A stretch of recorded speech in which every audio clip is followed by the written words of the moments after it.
Vamos falar sobre afasia. O que é afasia? Afasia é um distúrbio de linguagem que acontece após a ocorrência de uma lesão no sistema nervoso central.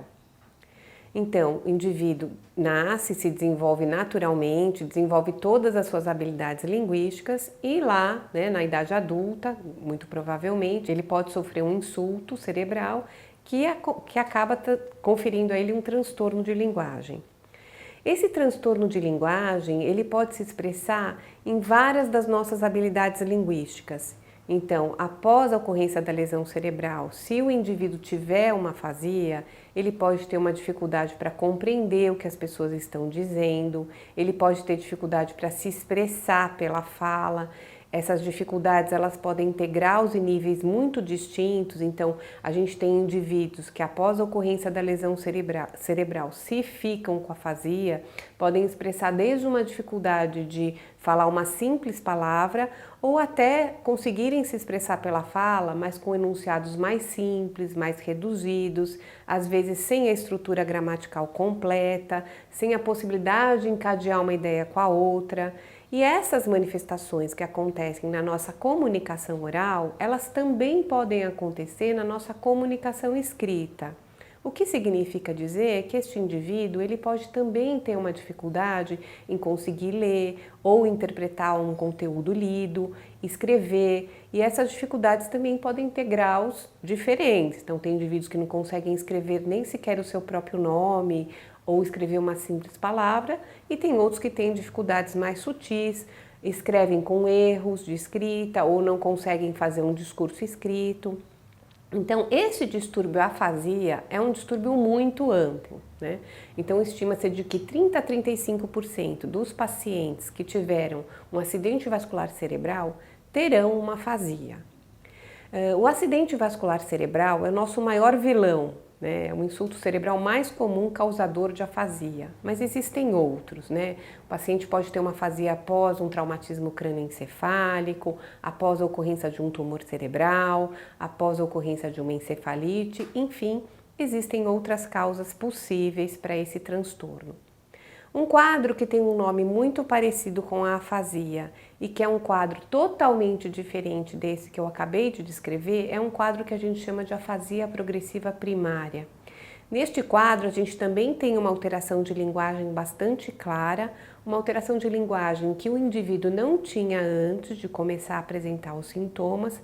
No entanto, esse quadro ele faz parte do rol das doenças neurodegenerativas, ou seja, o indivíduo, quando tem um diagnóstico de afasia progressiva primária, ele vai cursar com alteração de linguagem, mas também com alterações em outros domínios da cognição. Atenção, memória, função executiva, e ele vai ter uma tendência a piorar com o tempo, né? Piorar com a progressão da doença.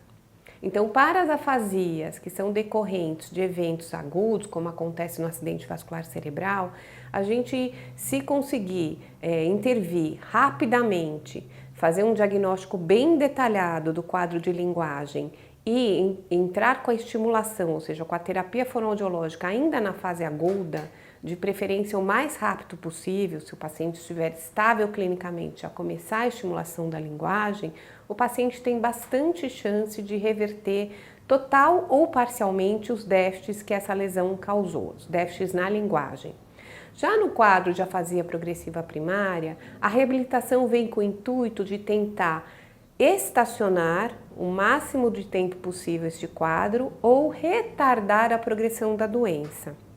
Então é importante a gente diferenciar esses dois quadros, porque um dos quadros, né, ele é agudo, ele vem após a ocorrência de uma lesão cerebral adquirida.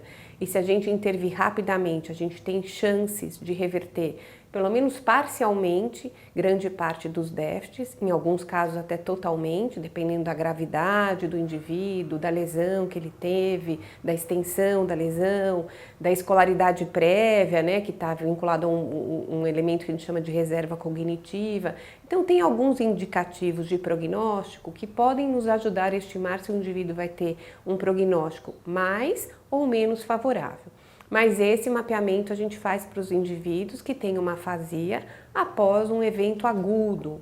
E nos casos progressivos, também é importante a reabilitação, porque a reabilitação, os estudos já têm mostrado que a reabilitação vem como uma medida para tentar que o indivíduo, apesar de ter a progressão, isso a gente não tem como evitar que essa progressão aconteça, que o indivíduo possa ter essa progressão mais lenta desse transtorno e dos transtornos que vêm junto com o transtorno de linguagem e está mais adaptado funcionalmente para as atividades do dia a dia, melhorando então a qualidade de vida desse indivíduo. Quando a gente pensa em prevenção, o único jeito de prevenir, né, uma afasia é prevenir o próprio AVC, no caso da afasia, né, que é o nosso maior vilão, que é o nosso maior causador das afasias. Então, a gente sabe que existem fatores de risco que fazem, né, que trazem maior predisposição para o indivíduo ter um acidente vascular cerebral, então o sedentarismo, a hipertensão arterial sistêmica, a diabetes não tratada, as cardiopatias, o fumo, o tabagismo. São fatores que podem, né, predispor o indivíduo a ter um AVC. Se a gente não tem um AVC, a gente não vai ter a afasia, né, pensando em todas as afasias que são decorrentes dos acidentes vasculares cerebrais, que são, na verdade, o nosso maior causador de afasias.